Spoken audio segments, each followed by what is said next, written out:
Absolutely wonderful time. ఈ వారం 2 వారాల్లో భూమికి సంబంధించిన ఏదైనా కొనుగోలు చేసుకోవడానికి ప్రయత్నం చేయండి. మంచి నీరు సౌలభ్యత ఉండేటువంటి భూములు కొనుగోలు చేయండి. లాంగ్ టర్మ్గా పెట్టుబడులు పెట్టాలి. ఎందుకోసం అంటే మధ్యలో మీరు ఇరుక్కుపోతారు. ఇంకా లిక్విడ్ క్యాష్ ఉంచుకోకూడదు. మేషరాశి వారు లిక్విడ్ క్యాష్ మొటిలిటీ ఉంటే శని నెత్తి మీద వచ్చి కూర్చోగానే ఇబ్బంది పెడతాడు. సో అది ఎట్లాగో నేను చెప్పాలి, ఇప్పుడే భయపెట్టి బాగుండదు.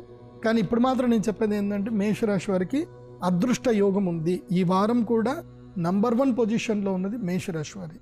నేను మీకు చెప్పే పరిష్కారం ఏంటంటే, ఇప్పుడు మీకు కుజుడి యొక్క సౌలభ్యత లభిస్తుంది కాబట్టి పగడాలమాలను మెడలో ధరించండి. మీ రాష్ట్రాధిపతుడు కూడా కుజుడే కాబట్టి మీ రాష్ట్రాధిపతే మిమ్మల్ని కాపాడడానికి 3వ స్థానానికి వచ్చాడు కాబట్టి ఆయనకు ప్రీతిగా పగడాలమాలను మెడలో ధరించండి. గణపతి ధ్యానం చేయండి.